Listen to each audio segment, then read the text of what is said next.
بسم الله الرحمن الرحيم. الرحمن علم القرآن، خلق الإنسان علمه البيان.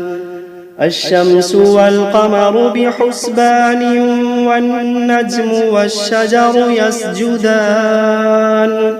والسماء رفعها ووضع الميزان، ألا تطغوا في الميزان.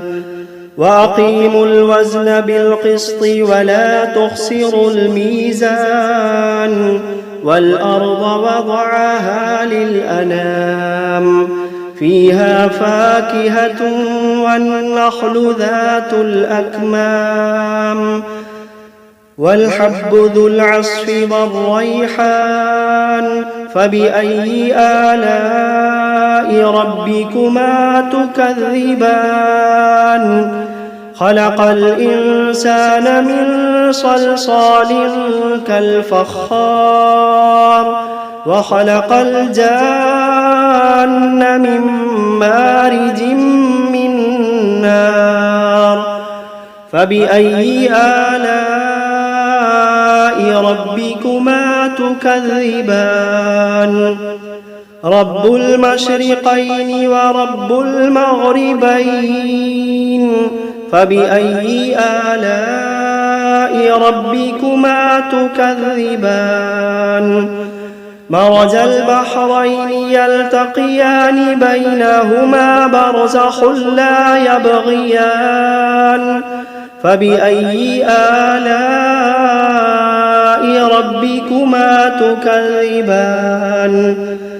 يخرج منهما اللؤلؤ والمرجان.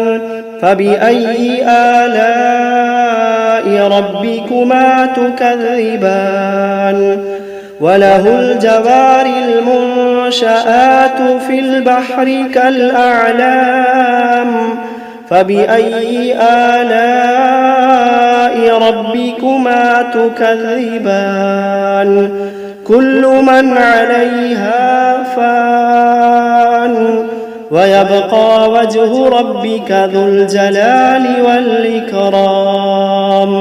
فبأي آلاء ربكما تكذبان؟ يسأله من في السماوات والأرض كل يوم هو في شأن. فبأي آلاء ربكما تكذبان؟ سنفرغ لكم أيها الثقلان. فبأي آلاء ربكما تكذبان؟ يا معشر الجن والإنس إن استطعتم أن تنفذوا من أقطار السماوات والأرض فانفذوا، لا تنفذون إلا بسلطان. فبأي آلاء ربكما تكذبان؟ يرسل عليكما شواظ من نار ونحاس فلا تنتصران. فبأي آلاء ربكما تكذبان؟ فإذا انشقت السماء فكانت وردة كالدهان. فبأي آلاء ربكما تكذبان؟ فيومئذ لا يسأل عن ذنبه إنس ولا جان. فبأي آلاء ربكما تكذبان؟ يعرف المجرمون بسيماهم فيؤخذ بالنواصي والأقدام. فبأي آلاء ربكما تكذبان؟ هذه جهنم التي يكذب بها المجرمون يطوفون بينها وبين حميم آن فبأي آلاء ربكما تكذبان ولمن خاف مقام ربه جنتان فبأي آلاء ربكما تكذبان ذواتا أفنان فبأي آلاء ربكما تكذبان فيهما عينان تجريان فبأي آلاء ربكما تكذبان فيهما من كل فاكهة زوجان فبأي آلاء ربكما تكذبان متكئين على فرش بطائنها من استبرق وجنى الجنتين دان فبأي آلاء ربكما تكذبان فيهن قاصرات الطرف لم يطمثهن إنس قبلهم ولا جان فبأي آلاء ربكما تكذبان كأنهن الياقوت والمرجان فبأي آلاء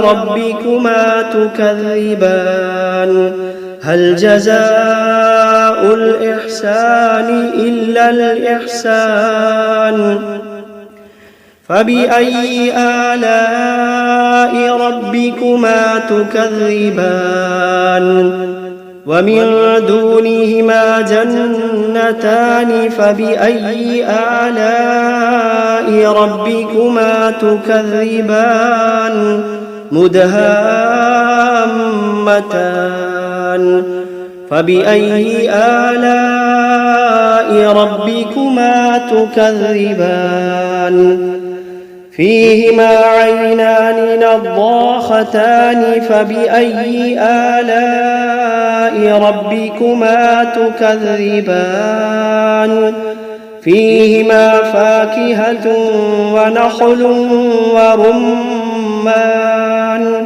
فبأي آلاء ربكما تكذبان فيهن خيرات حسان فبأي آلاء ربكما تكذبان حور مقصورات في الخيام فبأي آلاء ربكما تكذبان لم يطمثهن إنس قبلهم ولا جان فبأي آلاء ربكما تكذبان متكئين على رفرف خضر وعبقري حسان فبأي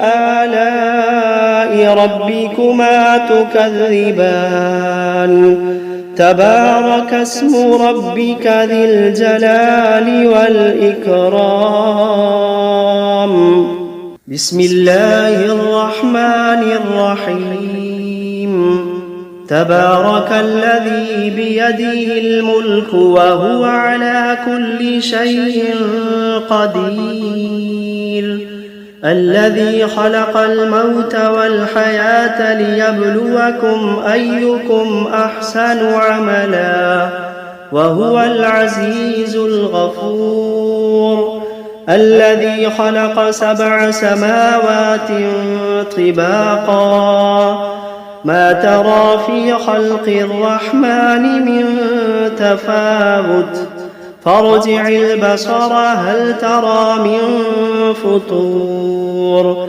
ثم ارجع البصر كرتين ينقلب إليك البصر خاسئا وهو حسير ولقد زينا السماء الدنيا بمصابيح وجعلناها رجوما للشياطين وأعتدنا لهم عذاب السعير وللذين كفروا بربهم عذاب جهنم وبئس المصير إذا ألقوا فيها سمعوا لها شهيقا وهي تفور تكاد تميز من الغيظ كلما ألقي فيها فوج سألهم خزنتها ألم يأتكم نذير قالوا بلى قد جاءنا نذير فكذبنا وقلنا ما نزل الله من شيء إن أنتم إلا في ضلال كبير وقالوا لو كنا نسمع أو نعقل ما كنا في أصحاب السعير فاعترفوا بذنبهم فسحقا لأصحاب السعير إن الذين يخشون ربهم بالغيب لهم مغفرة وأجر كبير وأسروا قولكم أو اجهروا به إنه عليم بذات الصدور ألا يعلم من خلق وهو اللطيف الخبير ألا يعلم من خلق وهو اللطيف الخبير هو الذي جعل لكم الأرض ذلولا فامشوا في مناكبها وكلوا من رزقه وإليه النشور أأمنتم من في السماء أن يخسف بكم الأرض فإذا هي تمور أم أمنتم من في السماء أن يرسل عليكم حاصبا فستعلمون كيف نذير ولقد كذب الذين من قبلهم فكيف كان نكير أولم يروا إلى الطير فوقهم صافات ويقبضن ما يمسكوهن إلا الرحمن إنه بكل شيء بصير أمن هذا الذي هو جند لكم ينصركم من دون الرحمن إن الكافرون إلا في غرور أمن هذا الذي يرزقكم إن أمسك رزقه بل لجوا في عتب ونفور أفمن يمشي مكبا على وجهه أهدى أمن يمشي سويا على صراط مستقيم قل هو الذي أنشأكم وجعل لكم السمع والأبصار والأفئدة قليلا ما تشكرون قل هو الذي ذرأكم في الأرض وإليه تحشرون ويقولون متى هذا الوعد إن كنتم صادقين قل إنما العلم عند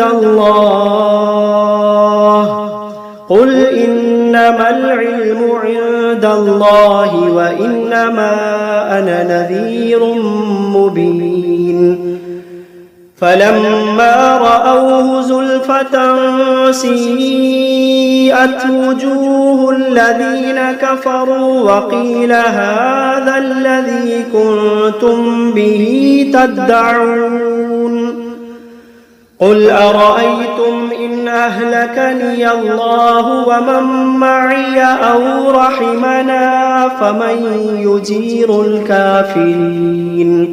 فمن يجير الكافرين من عذاب أليم قل هو الرحمن آمنا به وعليه توكلنا فستعلمون من هو في ضلال مبين قل أرأيتم إن أصبح ماؤكم غورا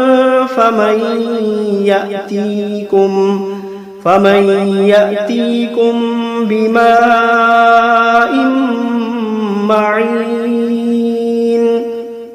بسم الله الرحمن الرحيم قل أوحي إلي أنه استمع نفر من الجن فقالوا إنا سمعنا قرآنا عجبا يهدي إلى الرشد فآمنا به ولن نشرك بربنا أحدا وأنه تعالى جد ربنا ما اتخذ صاحبة ولا ولدا وأنه كان يقول سفيهنا على الله شططا وأنا ظننا أن لن تقول الإنس والجن على الله كذبا وأنه كان رجال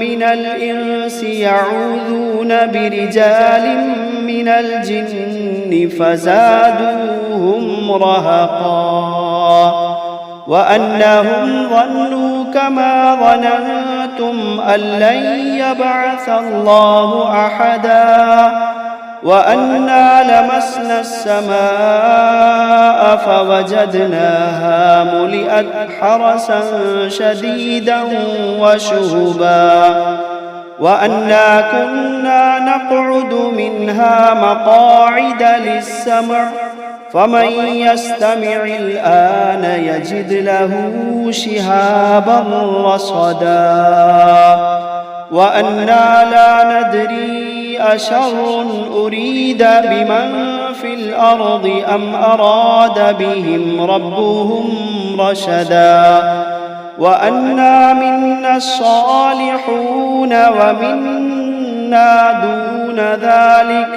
كنا طرائق قددا وأنا ظننا أن لن نعجز الله في الأرض ولن نعجزه هربا وأنا لما سمعنا الهدى آمنا به فمن يؤمن بربه فلا يخاف بخسا ولا رهقا وأنا منا المسلمون ومنا القاسطون فمن أسلم فأولئك تحروا رشدا وأما القاسطون فكانوا لجهنم حطبا وأن لو استقاموا على الطريقة لأسقيناهم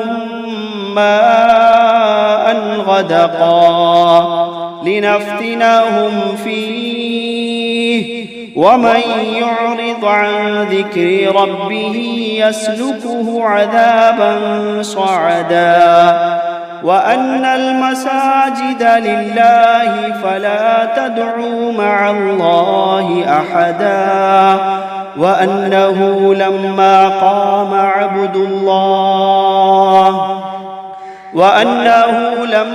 قام عبد الله يدعوه كادوا يكونون عليه لبدا. قل إنما أدعو ربي ولا أشرك به أحدا. قل إني لا أملك لكم ضرا ولا رشدا. قل إني لا أملك لكم ضرا ولا رشدا. قل إني لن يجيرني من الله أحد.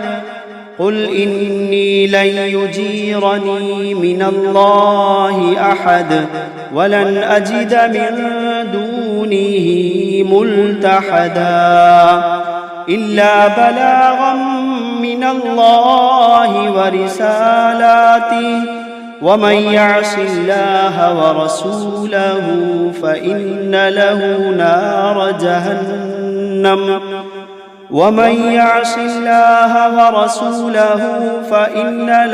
نار جهنم خالدين فيها أبدا حتى إذا رأوا ما يوعدون فسيعلمون من أضعف ناصرا وأقل عددا.